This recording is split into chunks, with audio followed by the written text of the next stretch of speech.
अच्छा जी, स्टार्ट करते हैं हम अपनी पीपीपी किट चैप्टर 8 की। सबसे पहले पहला क्वेश्चन लिखा हुआ है, as a minimum how many members must a public company have. तो ये चैप्टर 7 रिलेटेड ही सवाल है, तो एटलीस्ट जो है पब्लिक कंपनी का एक शेयर होल्डर होना चाहिए, ठीक है, मेंबर्स यानी कि शेयर होल्डर्स।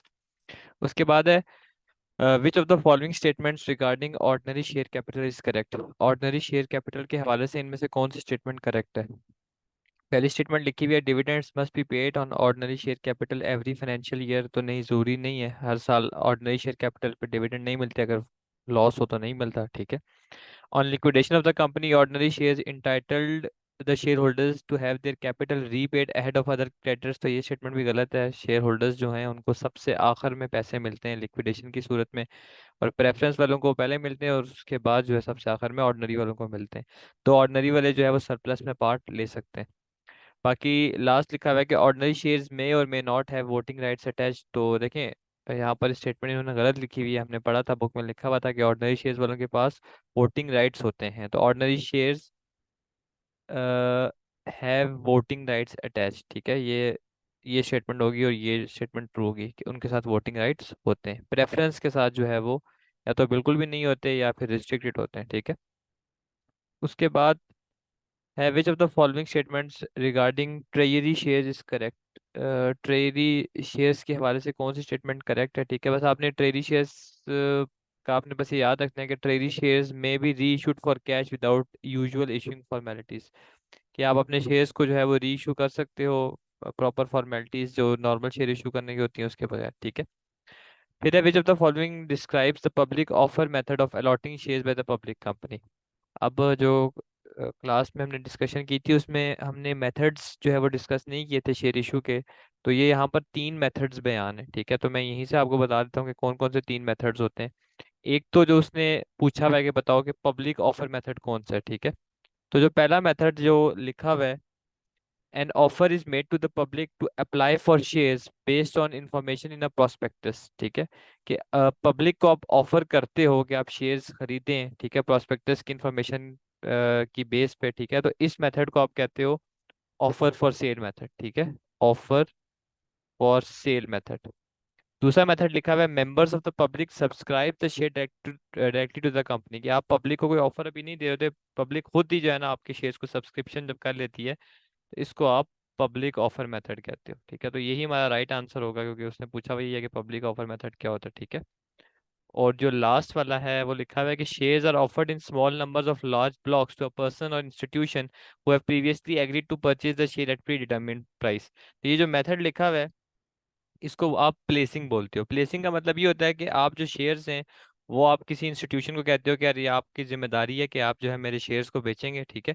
और वो इंस्टीट्यूशन वाले जो है आपके साथ एग्रीमेंट में ये बात करते हैं कि अगर तो हमने आपके शेयर्स बेच दिए तो वेल एंड गुड है, लेकिन अगर हम इन केस आपके शेयर्स नहीं भी बेच सके तो हम खुद एक पहले से एक तयशुदा प्राइस होती है उस पर आपसे खरीद लेंगे, ठीक है। तो इस मेथड को आप प्लेसिंग बोलते हो। तो ये तीन मेथड आपको पता होने चाहिए। ये हमारा जो आंसर था वो बी वाला था।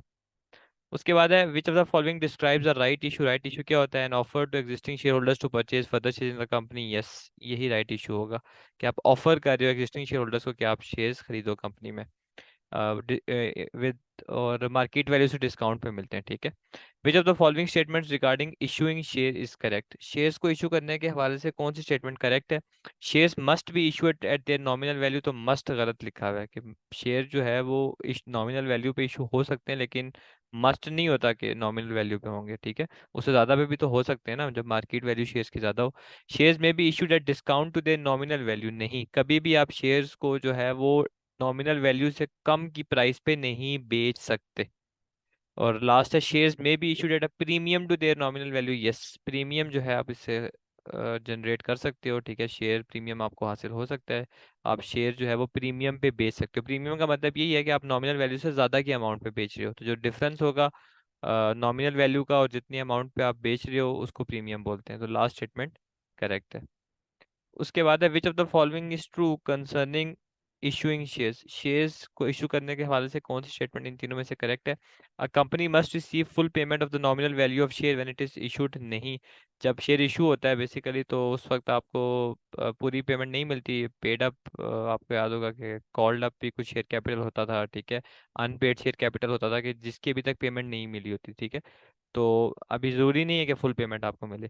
अ share holders who did not pay the full nominal value of their shares on issue must pay any unpaid amount before selling the share. यानी कि वो शेयर होल्डर्स जिनके पास शेयर हैं, आप कंपनी ने किसी को शेयर इशू किया, उसने अभी तक अनपेड अमाउंट पे नहीं की, तो वो आगे शेयर्स को बेच नहीं सकता, ठीक है। तो ज़रूरी नहीं है। हाँ, ये बात आपने याद रखनी है कि अगर वो फॉर एग्जांपल कंपनी से एक बंदे ने शेयर्स खरीदे और उसने हाफ पेमेंट की हुई थी, अब आगे वो शेयर्स अगर किसी थर्ड पार्टी को बेचता है तो जो रिमेनिंग हाफ है वो थर्ड पार्टी पे करेगी। तो ये नहीं है कि वो अगर उसने पूरी पेमेंट नहीं की हुई तो वो शेयर्स को आगे फर्दर सेल नहीं कर सकता। वो सेल कर सकता है, लेकिन जो थर्ड पार्टी है फिर उसका काम होगा कि जो रिमेनिंग पेमेंट है उसको पे करना।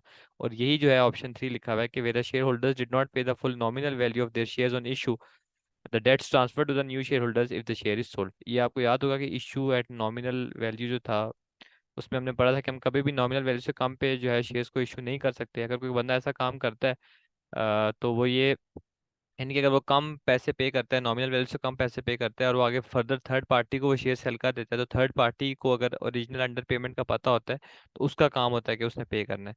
तो यहाँ पर भी ये लिखा हुआ है कि जो डेट्स होते हैं, यानी कि जो पेमेंट जो पे चीज करनी है वो डेट आगे ट्रांसफर हो जाता है, ठीक है।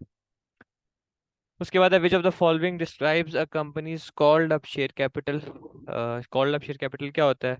यानी कि वो share, called up share capital का मतलब ये होता है कि कंपनी ने जो शेयर होल्डर्स को कहा होता है कि यार जो आपने हमसे शेयर खरीदे में, उसकी जो अमाउंट आपकी रिमेनिंग है वो आप हमें पे करते हैं, ठीक है। तो the amount the company has required share holders to pay on existing shares आपका कॉल्ड अप शेयर कैपिटल कहलाता है। फिर which of the following is correct concerning the market value of the company share. Company share की market value के हवाले से कौन सी स्टेटमेंट करेक्ट है? देखिए, मार्केट वैल्यू जो होती है वो नॉमिनल वैल्यू के बराबर भी हो सकती है, नॉमिनल वैल्यू से ज़्यादा भी हो सकती है और नॉमिनल वैल्यू से कम भी हो सकती है। अब आपको क्वेश्चन ये होगा कि नॉमिनल वैल्यू से कम पे तो हम शेयर्स को बेच ही नहीं सकते ना, तो बिल्कुल आप नॉमिनल वैल्यू से कम पे शेयर्स को सेल कर ही नहीं सकते। लेकिन अब जिन कंपनीज की शेयर की वैल्यू गिर तो सकती है ना, मार्केट प्राइस एक चीज़ की गिर तो सकती है। एक चीज़ की कॉस्ट $100 है, तो अगर उसकी प्राइस गिर जाए तो 40 पे भी तो आ तो सकती है ना। यानी कि आपको लॉस मेकिंग, तो वो लॉस तो आपको हो सकता है। तो इसी तरह मार्केट वैल्यू फॉल कर सकती है नॉमिनल वैल्यू से बिलो पे, लेकिन तब आप शेयर्स को बेच नहीं सकते, ठीक है। बस आपने ये याद रखना है कि आप नॉमिनल वैल्यू से कम पे शेयर्स को बेच नहीं सकते। मार्केट वैल्यू जो है वो ऊपर नीचे हो सकती है। उसके बाद है which two of the following statement regarding preference share is correct. Preference shares के हवाले से कौन सी स्टेटमेंट करेक्ट है? A company is compelled to pay dividends on preference shares every financial year। Her financial year पे compelled होती है company कि वो प्रेफरेंस शेयर्स वालों को डिविडेंड्स पे करे। तो देखें, प्रेफरेंस वालों के डिविडेंड्स आपको याद होगा कि फिक्स होते थे और कम्युलेटिव होते थे। फिक्स का मतलब होता था कि एक फिक्स अमाउंट सेट होती थी, और कम्युलेटिव का मतलब ये होता था कि फॉर एग्जांपल पहले साल में नुकसान हो गया, लॉस मेकिंग होगी, तो डिविडेंड तो जाहिर सी बात है प्रॉफिट से देते हैं। अगर प्रॉफिट ही नहीं हुआ तो डिविडेंड्स कहाँ से आएंगे? दूसरे साल में अगर प्रॉफिट ज्यादा हो गया तो पहले और दूसरे का मिला के, कम्युलेटिव का मतलब ये होता है जमा करके मिलते हैं। तो इसीलिए कंपनी कोई कंपेल्ड नहीं होती कि हर साल डिविडेंड देना ही देना है, ठीक है। अगर लॉस होगा तो फिर नहीं देगी। जो प्रेफरेंस वालों को ये फायदा होता है कि अगले साल अगर प्रॉफिट ज्यादा हो गया तो पिछले साल का भी मिल जाएगा और इस साल का भी मिल जाएगा, यानी कि कम्युलेटिव मिल जाएगा। जबकि ऑर्डिनरी वालों को फिर ऐसा नहीं होता, कम्युलेशन में मुश्किल होता है मिले। उसके बाद ये स्टेटमेंट तो है नहीं हुई पहली। अब preference share do not normally entitle the share holder to vote in company meetings. तो ये बात सही है कि प्रेफरेंस शेयर्स वालों को वोटिंग जो है नॉर्मली वो नहीं वोट कर सकते, ठीक है। सिर्फ उसी सिचुएशन में वोटिंग कर सकते हैं जहां पर बेसिकली अगर प्रेफरेंस शेयर होल्डर्स के हवाले से कोई बात की जा रही हो। फिर preference share holders usually have a right to have their capital return in event of liquidation ahead of ordinary share holders. Yes, कि ऑर्डिनरी शेयर होल्डर्स से पहले जो है कैपिटल, यानी कि जो इन्वेस्टमेंट है वो उनको मिलती है लिक्विडेशन के वक्त। तो बी और सी जो ऑप्शन है वो करेक्ट है, ठीक है। उसके बाद है with regard to share capital which of the following constitutes a variation of class rights. के इनमें से कौन सी स्टेटमेंट जो है वो ये चीज़ बता रही है कि आपने क्लास राइट्स को वेरी किया है, ठीक है। वेरिएशन आई है क्लास राइट्स में। Issuing shares of the same class to allottees who are not already members of the class, ठीक है। आप शेयर्स की इशू कर रहे हो, मतलब फॉर एग्जांपल आप ऑर्डिनरी शेयर्स जो हैं वो प्रेफरेंस शेयर होल्डर्स को इशू कर रहे हो, ठीक है। तो इट्स नॉट अ प्रॉब्लम, आप इशू कर सकते हो। तो ये कोई वेरिएशन नहीं है यहाँ पर। वेरिएशन ऑफ क्लास राइट से मतलब ये होगा कि आपने जो राइट्स हैं उनको कम्प्लीटली चेंज कर दिया, वेरी कर दिया, ठीक है। तो ये इट्स नॉट अ प्रॉब्लम, पहले ऑप्शन जो है वो नहीं होगा। Returning capital to preference share holders, देखें ये तो राइट्स, ये तो है ही है ना, इसमें कोई राइट्स को बदला तो नहीं जा रहा कि जो प्रेफरेंस शेयर होल्डर्स होते हैं उनको कैपिटल तो रिटर्न होता ही होता है ना लिक्विडेशन के वक्त। तो ये भी नहीं होगा। सब dividing shares of another class with incidental effect of increasing the voting strength of that other class, ठीक है।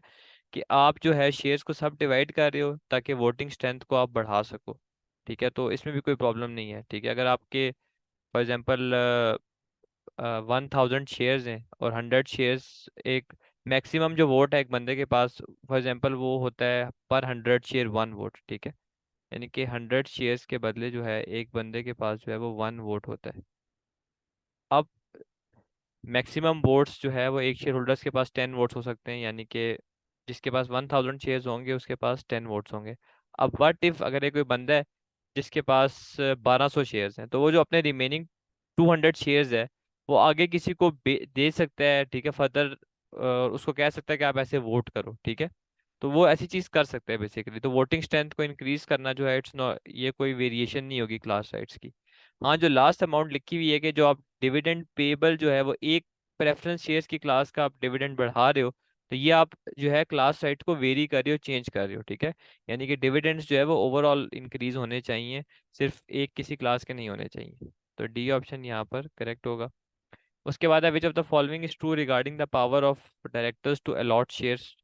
पहली स्टेटमेंट लिखी है कि directors of private company with one class of share have the power to allot shares unless restricted by the articles. तो ये statement true है, ठीक है। पहली स्टेटमेंट ही ट्रू है, ये हमने पढ़ा था अलॉटमेंट ऑफ शेयर्स में। उसके बाद प्री एम्पशन राइट्स जो हैं वो किस कंडीशन में या किस सिचुएशन में ग्रांट किए जाते हैं। जहाँ पर कंपनी जो है वो ऑर्डिनरी शेयर्स जो है वो इशू करती है, अलॉट इशू तो नहीं करती है, अलॉट करती है आपके करंट एग्जिस्टिंग शेयर होल्डर्स को। और वो किस पे होता था, होली फॉर कैश होता था, यानी कि कैश पेमेंट्स पे होता था। तो ए ऑप्शन आपका करेक्ट होगा। फिर है which of the following statements regarding payment for shares is correct. Shares की पेमेंट के हवाले से इनमें से कौन सी स्टेटमेंट करेक्ट है। Public company shares must always be paid for in cash. Public companies के शेयर की हमेशा पेमेंट कैश पे होती है, तो जरूरी नहीं है, नॉन कैश भी हो सकती है। पहली स्टेटमेंट तो गलत होगी। At the time of allotment a public company must receive the payment of at least 50% of nominal value, नहीं। अलॉटमेंट के वक्त 25% ऑफ नॉमिनल वैल्यू ऑफ और whole of the premium should have been paid, ठीक है। तो ये स्टेटमेंट भी गलत है। A private company may allot shares for inadequate consideration by accepting goods or service at an over value। Private company shares को allot कर सकती है, ठीक है। कंसिडरेशन उसके अगेंस्ट क्या लेके, गुड्स और सर्विसेज। यस, के मतलब वो शेयर्स को अलॉट कर सकती है, बदले में अगर कोई बंदा उनको कोई एसेट दे देता है या कोई कहता है कि मैं आपको कोई सर्विस प्रोवाइड कर दूंगा, तो वो शेयर्स उसके बदले दे सकती है। जैसे एक बंदा प्राइवेट कंपनी में शेयर्स खरीदना चाहता है तो वो कहेगा कि यार मैं आपके 6 महीने के अकाउंटेंसी के काम करके दूंगा, उसके बदले आप मुझे शेयर दे दो। ये काम हो सकता है। हाँ, ये काम आपकी पब्लिक कंपनी में नहीं हो सकता। आपको याद हो कि पब्लिक कंपनी में नॉन कैश कंसिडरेशन जो है वो सिर्फ एसेट्स होते हैं, ठीक है। वर्क और सर्विसेज की फॉर्म में जो है वो नहीं एक्सेप्टेबल होती, ठीक है। तो सी ऑप्शन करेक्ट है कि प्राइवेट कंपनी ऐसा कर सकती है। लास्ट जो लिखा हुआ है कि private company must have non cash consideration independently valued before accepting. तो इंडिपेंडेंट वैल्यूएशन जो है वो पब्लिक कंपनी जो है ना उसकी होती है, ठीक है। जो नॉन कैश कंसिडरेशन है उसकी पब्लिक कंपनी जो है ना इंडिपेंडेंट वैल्यूएशन करवाता है, यूजुअली ऑडिटर होता है। जबकि प्राइवेट कंपनी वाला मैंने आपको बताया था कि वो खुद ही आपस में कंपनी और जो बंदा जिसने शेयर्स खरीदने होते हैं वो वैल्यूएशन कर सकते हैं, इंडिपेंडेंट थर्ड पार्टी की जरूरत नहीं होती। हाँ, कोर्ट इंटरफेरेंस तब करेगी जब आप कोर्ट को लगेगा कि यार इसने काम गलत किया हुआ है, ठीक है, मतलब जो वैल्यूएशन है उसमें वो ठीक नहीं है। फिर है which two of the following are valid use of share premium account. Share premium account को इस्तेमाल करते हुए आप क्या क्या काम कर सकते हो। नंबर वन, आप बोनस इशू, यानी कि जो मुफ्त में आप शेयर देते हो वो आप शेयर प्रीमियम के थ्रू कर सकते हो, ठीक है। शेयर प्रीमियम्स को कम कर दिया और शेयर कैपिटल को बढ़ा दिया। टू पे issue cost and expenses in respect of new share issue. Yes, कोई इशू कॉस्ट होगी जो यूजली कमीशन होती हैं वो भी आप शेयर प्रीमियम अकाउंट से पे कर सकते हो। इसके बाद आगे मूव करते हैं, लोन कैपिटल के हवाले से सवाल है। Which of the following is true regarding the borrowing powers of the company. Company की बोरोइंग पावर के हवाले से कौन सी स्टेटमेंट करेक्ट है। तो पहली स्टेटमेंट लिखी हुई है कि all companies registered under the companies act have an implied power to borrow. ये बिल्कुल करेक्ट है कि हर जो कंपनी जो कि रजिस्टर्ड होती है उसके पास ये पावर होती है कि वो बोरो कर सकती है, लोन ले सकती है, फाइनेंस ले सकती है, ठीक है, उसकी इम्प्लाइड पावर होती है, ठीक है। और बाकी दो स्टेटमेंट गलत है कि the members of the public company registered under the company act must authorise the company to borrow, नहीं। आपको पहले भी ये बात हमने क्लास में भी डिस्कस की थी कि लोन लेने के लिए कोई आपको शेयर होल्डर की परमिशन नहीं चाहिए होती, ठीक है, आप ले सकते हो। हाँ, जिधर आपने जो है क्या कहते हैं, आपने लोन अपनी अथॉरिटी से निकल के ले लिया, आपने कोई लोन, तो शेयर होल्डर्स वहां पर अप्रूवल दे सकते हैं उस लोन का। फॉर एग्जांपल, एक डायरेक्टर को अथॉरिटी थी कि 1 लाख का लोन लेना है, उससे ज्यादा का नहीं लेना। अब एक डायरेक्टर ने 3 लाख रुपए का लोन ले लिया, लेकिन उस लोन से कंपनी को जो बेनिफिट हो गया, अब डायरेक्टर ने अपनी अथॉरिटी तो एक्सीड कर दी ना, ये हमने चीज पढ़ी भी थी, चैप्टर 4 में पढ़ी थी, एम्प्लॉयमेंट वाले में, ड्यूटीज में। तो अगर डायरेक्टर ने अपनी अथॉरिटी को एक्सीड कर दिया, लेकिन अगर उससे बेनिफिट हुआ कंपनी को, तो शेयर होल्डर्स जो है उस लोन कॉन्ट्रैक्ट को रेटिफाई कर सकते हैं, यानी कि उसका अप्रूवल दे सकते हैं कि चलो ठीक है, इसने अपनी अथॉरिटी तो एक्सीड कर दी है, लेकिन ये है कि हम इसको अप्रूवल दे सकते हैं, ठीक है। तो ऐसी चीज़ पॉसिबल है, सही है। बाकी जो मेंबर्स होते हैं वो मस्ट ऑथराइजेशन उनकी ज़रूरी नहीं होती, ठीक है। मेंबर्स तभी इंटरफेरेंस करते हैं जब वो अथॉरिटी को एक्सीड करता है जो उसको गिवन होती है।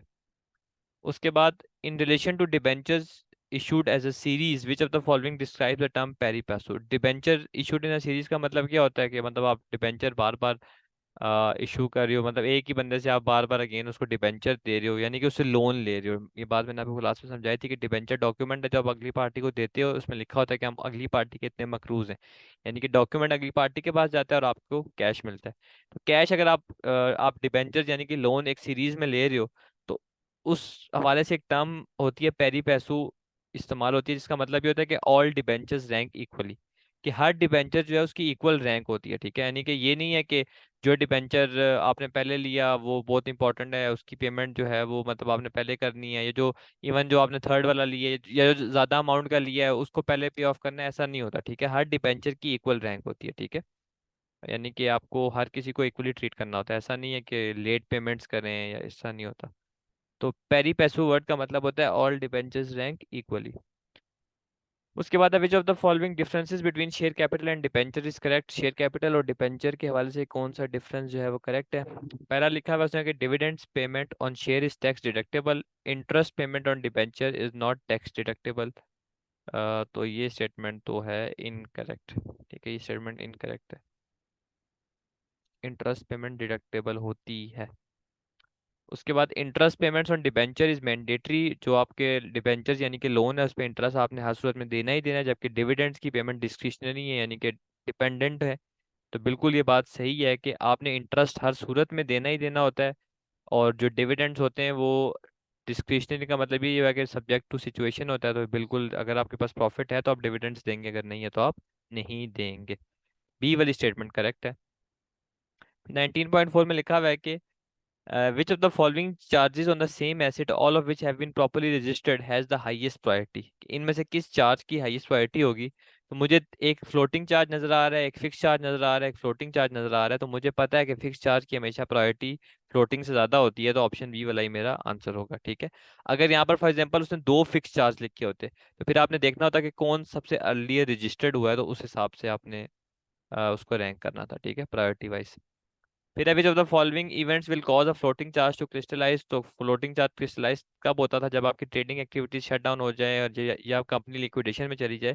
तो यहाँ पर जो सेकंड ऑप्शन लिखा हुआ है ना कि चार्ज अपॉइंटिंग का रिसीवर, तो रिसीवर है वो बंदा, ये आप नेक्स्ट चैप्टर में तो नहीं, जो आपका चैप्टर 11 है उसमें पढ़ेंगे कि रिसीवर जो है जब लिक्विडेशन होती है तो उस वक्त वो बंदा अपॉइंट होता है, वो सारे काम को निगरानी करता है।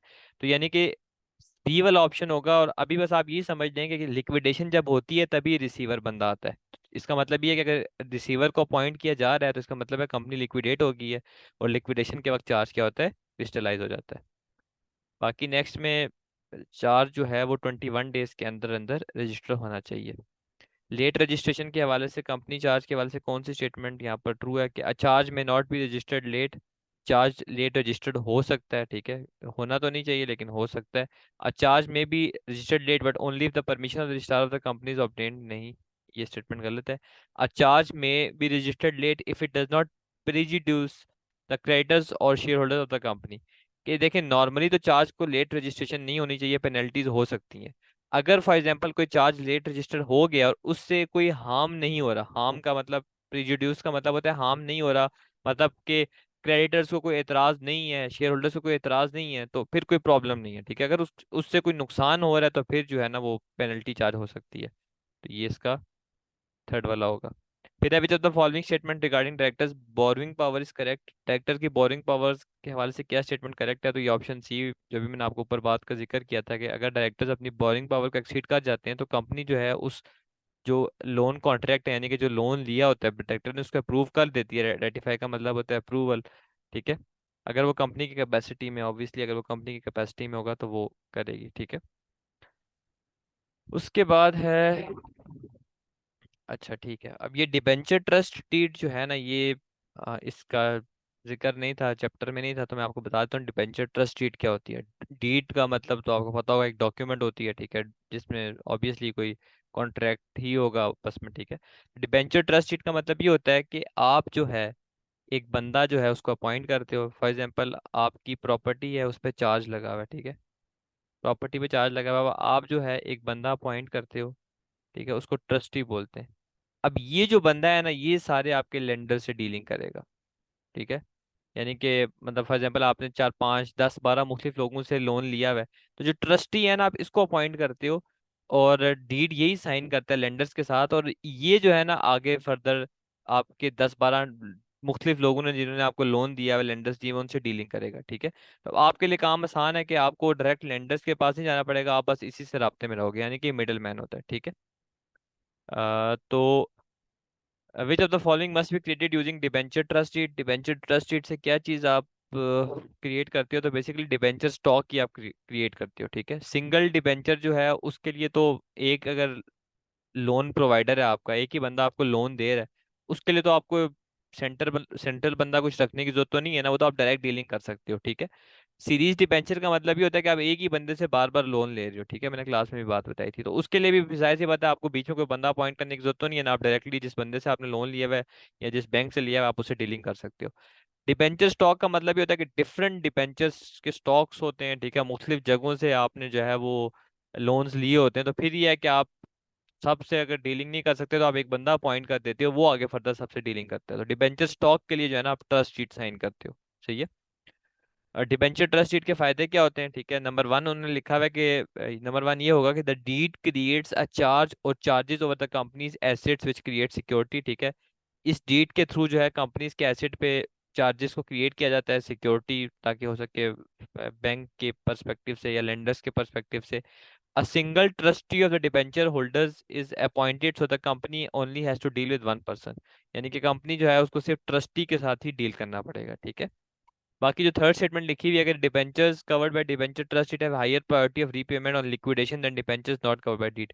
ये जी जो ट्रस्ट डीड वाले डिबेंचर्स थे उनको उनको प्रायोरिटी दी जाएगी लिक्विडेशन के वक्त, ऐसा कुछ भी नहीं है। सारे डिबेंचर्स जो है वो इक्वल ही होंगे, पैरी पैसू। हमने वर्ड पीछे पढ़ा था कि हर डिबेंचर की इक्वल रैंक है, ये नहीं है कि इस फलाने बंदे को पहले मिलेंगे फलाने को बाद में मिलेंगे, ऐसा नहीं होता, ठीक है। उसके बाद है which of the following statement regarding differences between loan capital and share capital is correct. Loan capital और शेयर कैपिटल के दरमियान जो फर्क है उसके हवाले से कौन सी स्टेटमेंट करेक्ट है। पहली स्टेटमेंट लिखी हुई है, unlike loan capital share capital does not have to be repaid. तो ये स्टेटमेंट करेक्ट है कि लोन आपको वापस करना पड़ता है, जो शेयर्स के कैपिटल होता है वो आपको वापस रिटर्न नहीं करना पड़ता, ठीक है। सेकंड स्टेटमेंट जो लिखी हुई है कि लोन कैपिटल के वोटिंग राइट्स होते हैं, तो ये तो गलत है। फिर शेयर कैपिटल ज़्यादा सिक्योरिटी देता है लोन कैपिटल के मुकाबले में, तो ये भी गलत है। लोन जो है वो ज़्यादा सिक्योर होता है, उसके अगेंस्ट एसेट पे चार्ज लगा होता है, ठीक है, गिरवी रखा होता है एसेट, तो वो ज़्यादा सिक्योर है। शेयर कैपिटल ट्रांसफरेबल है बट लोन कैपिटल ट्रांसफरेबल नहीं है। तो डिबेंचर जो डिबेंचर होता है वो आप सेल कर सकते हो, ठीक है, वो आप फ्रीली ट्रांसफरेबल है, ये भी हमने क्लास में बात की थी, ठीक है। पहली स्टेटमेंट जो है वो करेक्ट है। उसके बाद which of the following statement regarding the differences between loan capital and share capital is not correct. इनमें से कौन सी स्टेटमेंट जो है, जो डिफरेंसेस लोन कैपिटल और शेयर कैपिटल है उसके हवाले से सही नहीं है, यानी कि तीन स्टेटमेंट सही है, एक स्टेटमेंट गलत है। पहले स्टेटमेंट लिखा हुआ है कि share holder is an owner of the company, या डिबेंचर होल्डर इज नॉट, बिल्कुल ठीक है। शेयर होल्डर जो है वो मेंबर होता है, ओनर होता है कंपनी का, डिबेंचर होल्डर तो नहीं होता, ठीक है। हमने खैर बतानी है जो गलत है, तो ये तो ठीक है। Shares may not be issued at discount to their nominal value, बिल्कुल सही लिखा हुआ है, जबकि डिबेंचर्स आप discount to nominal value issue कर सकते हो, तो सेकंड स्टेटमेंट भी ट्रू है। A public sale of shares is known as prospectus, आप जब पब्लिक सेल करते हो शेयर्स की तो उसको प्रोस्पेक्टस बोलते हैं। Public sale of debenture is known as listing, तो ये स्टेटमेंट गलत है, ठीक है। जो आप पब्लिकली सेल्स अगर डिबेंचर को कर रही हो या शेयर्स को कर रही हो तो दोनों को आप प्रोस्पेक्टस बोलते हो, ठीक है। तो ये स्टेटमेंट जो है गलत है, हमने गलत ही बतानी थी कौन सा है, तो यही आंसर होगा हमारा। फिर है which of the following is the purpose of negative pledge clause on the company charge. Negative pledge clause से क्या मकसद होता है, तो नेगेटिव प्लेज क्लॉज में आपको बता देता हूँ कि जिसमें जो है आपका जो डिबेंचर होल्डर होता है वो आपसे कहता है कि यार आप जो है एक एसेट पे सब्सिक्वेंट चार्ज नहीं लगा सकते, ठीक है। To prevent the company from issuing a subsequent charge on the same asset, ये आपका आंसर होगा। कि मिसाल के तौर पर अब आपकी एक प्रॉपर्टी है, अब आपने दो लोगों से लोन लिया, अगर पहला बंदा जिसने आपकी प्रॉपर्टी पे चार्ज लगा दिया है, ठीक है, अगर वो आपको मना करता है, नेगेटिव प्लेज क्लॉज डाल देता है कि आपने फर्दर किसी और से अगर लोन लिया तो इसको इस प्रॉपर्टी को आप चार्ज नहीं करवा सकते उससे, ठीक है, यानी कि वो बंदा इस पे चार्ज नहीं लगा सकता, ठीक है। तो ये नेगेटिव प्लेज क्लॉज का मकसद होता है। उसके बाद which of the following statements relate to fix charge and which relate to floating charge. The charge attaches to an asset once an event occurs that causes it to crystallise, तो जो charge crystallise होता है वो floating charge कहलाता है। बाकी the charge prevents the company from dealing with the charge asset without the permission of charge holder, तो ये फिक्स चार्ज आपका कहलाएगा। इसके बाद है which of the following are true regarding the registration of the company charges. Charge जो है वो 21 दिनों के अंदर रजिस्टर होना चाहिए, अगर चार्ज रजिस्टर नहीं होगा तो कंपनी के जो ऑफिसर्स होंगे वो लायबल होंगे टू द फाइन। तो ये पहली दो स्टेटमेंट्स ही करेक्ट थी। अब कैपिटल मेंटेनेंस और डिविडेंड लॉ, ये भी चैप्टर 8 से रिलेटेड ही है। What is the principle of capital maintenance. Capital maintenance का प्रिंसिपल ये था कि कंपनी जो है वो कैपिटल्स को रिड्यूस नहीं कर सकती, कैपिटल में कमी नहीं कर सकती, क्रेडिटर्स को डैमेज नहीं पहुंचा सकती, तो ऑप्शन ए इसका करेक्ट आंसर होगा कि कंपनी कैपिटल से पेमेंट नहीं कर सकती। बिल्कुल, कैपिटल से पेमेंट करने का मतलब ये है कि आप कैपिटल को रिड्यूस करिए to the detriment of creditors, creditors को डैमेज करके। डेट्रीमेंट ऑफ क्रेडिटर्स का मतलब ये होता है कि क्रेडिटर्स को डैमेज करके, क्रेडिटर्स यानी कि लोन प्रोवाइडर्स, तो यही तो कैपिटल मेंटेनेंस का प्रिंसिपल था। फिर उसके बाद है which of the following statements regarding reduction of the capital is correct. Capital के रिडक्शन के हवाले से कौन सी स्टेटमेंट करेक्ट है। A limited company requires a court order to cancel unissued shares. जो अनइशूड शेयर्स हैं, जो शेयर्स अनइशूड हैं, ठीक है, यानी कि अभी आपने रिलीज किए हुए, इशू इशू नहीं किए हुए, ठीक है। तो देखें अनइशूड जो शेयर्स हैं, जो इशू किए ही नहीं है, वो तो आप किसी की भी परमिशन के बगैर कैंसिल कर सकते हो ना, इसमें कोई प्रॉब्लम नहीं है। तो डी ऑप्शन करेक्ट होगा कि किसी की रिस्ट्रिक्शन के बगैर जो है, मतलब आप खुद से ही जो है अनइश्यूड शेयर्स को कैंसिल कर सकते हो, ठीक है। उसके बाद in which of the following is required to permit a private company to reduce its share capital without application to court. तो प्राइवेट कंपनी को तो कोर्ट के पास जाना नहीं पड़ता, आप लोगों को याद होगा कि उसको सिर्फ एक स्पेशल रेजोल्यूशन चाहिए होती है और डायरेक्टर्स की तरफ से सॉल्वेंसी स्टेटमेंट चाहिए होती है। बाकी पब्लिक कंपनी जो है उसको एक स्पेशल रेजोल्यूशन और कोर्ट का अप्रूवल चाहिए होता है। कोर्ट की ये बात कहती है कि जितने भी क्रेडिटर्स हैं उनका कॉन्सेंट मुझे चाहिए, ठीक है। तो कोर्ट अप्रूवल और स्पेशल रेजोल्यूशन पब्लिक कंपनी के लिए चाहिए होती है। Which type of dividend is paid by the issue of additional shares. Dividends का मतलब मैंने आपको बताया था, जो रिटर्न्स मिलते हैं आपको आउट ऑफ द प्रॉफिट्स, उसको आप डिविडेंड्स बोलते हो। अब यहाँ पर वो पूछता है कि कौन सा डिविडेंड है जो कि आप पे करते हो इन फॉर्म ऑफ एडिशनल शेयर्स।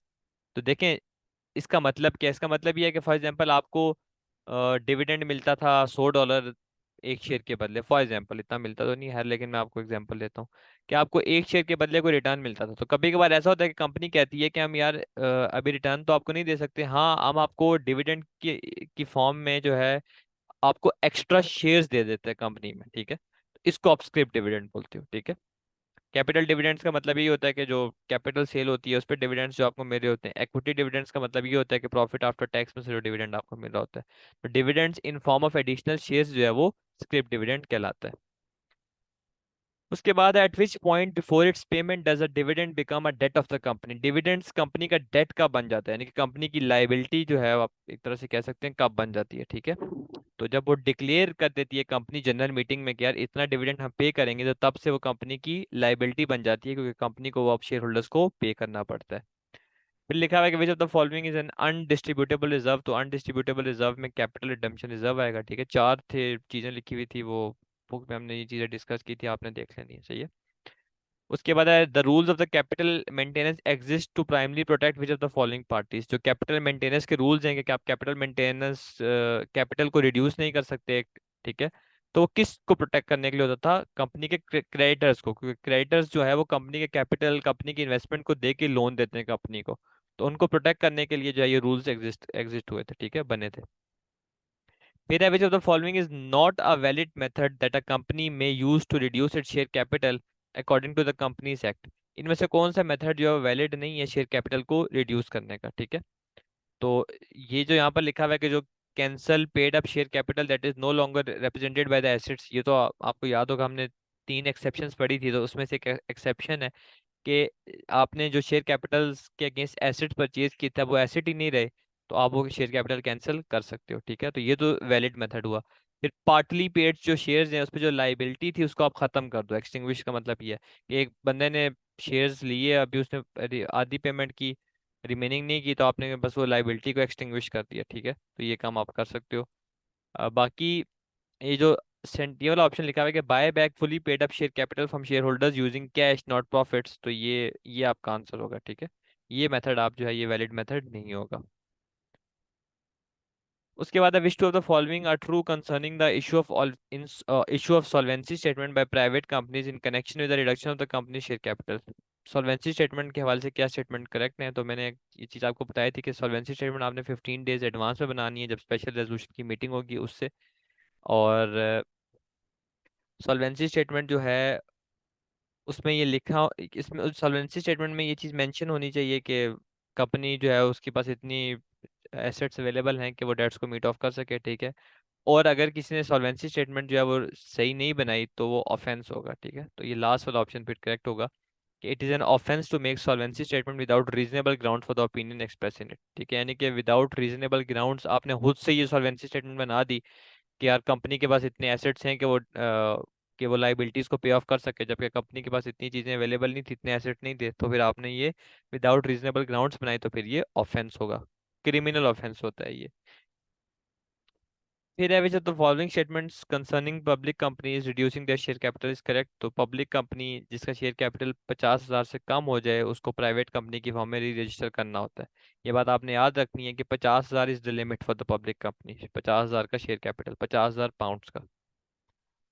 फिर है what is the name of the dividends that are paid part way through the company's financial year. Company के फाइनेंशियल ईयर के पार्ट वे जो है, मतलब पार्ट वे का मतलब ये है कि हाफ में जो मिलते हैं। कुछ डिविडेंड्स ये होता है कंपनी के मिड में, फाइनेंशियल ईयर के मिड में मिल जाते हैं, तो उनको आप एंटरिम डिविडेंड्स बोलते हो, ठीक है, मिड में मिल जाते हैं। बाकी प्रेफरेंस डिविडेंड का मतलब होता है जो डिविडेंड्स आपने शेयर होल्डर्स को दिए में प्रेफरेंस वालों को, ठीक है। तो यही होगा। बाकी पार्ट पेड डिविडेंड्स कोई टर्म नहीं होती।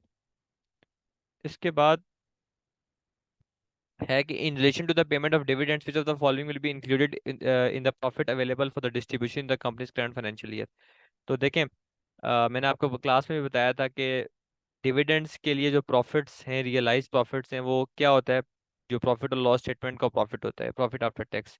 यानी कि प्रॉफिट और लॉस स्टेटमेंट में जो भी चीज़ आती है वो रियलाइजेबल प्रॉफिट है, ठीक है। तो उसने यही पूछा हुआ है कि इसमें से कौन सी चीज़ जो है वो इंक्लूड होगी प्रॉफिट की कैलकुलेशन में। तो मुझे सामने डेप्रिसिएशन बिल्कुल नजर आ रही है, क्योंकि डेप्रिसिएशन जो है वो या तो कॉस्ट ऑफ सेल्स में जाती है या फिर वो एडमिनिस्ट्रेशन कॉस्ट में जाती है, तो वो तो लाजमी होती है। बाकी जो एसेट की वैल्यू में इंक्रीज आ रहा है रीवैल्यूएशन, तो रीवैल्यूएशन का इफेक्ट कोई प्रॉफिट और लॉस में नहीं होता, स्टेटमेंट ऑफ फाइनेंशियल पोजीशन में होता है। बाकी जो profit on the sale of asset sold after the end of the current financial year वो भी इसमें नहीं होगा शामिल, क्योंकि फाइनेंशियल ईयर के बाद ये चीज़ बिकी थी, ठीक है। उससे पहले होती तो फिर ये शामिल होता, सही है। बाकी जो प्रीमियम आपको रिसीव्ड हुआ है शेयर्स पे, तो वो आपका पार्ट होगा आपकी स्टेटमेंट ऑफ फाइनेंशियल पोजीशन का, ठीक है, प्रॉफिट और लॉस का नहीं होता। विच of the following statement is true concerning the payment of dividends by the public company. तो ये क्लास में भी हमने बात की थी कि पब्लिक कंपनी जो है वो डिस्ट्रीब्यूशन तब कर सकती है जब उसके जो नेट एसेट्स हैं वो उसके शेयर कैपिटल प्लस अनडिस्ट्रीब्यूटेबल रिजर्व से कम ना हो, ठीक है। तो लास्ट वाला ऑप्शन यहाँ पर करेक्ट होगा।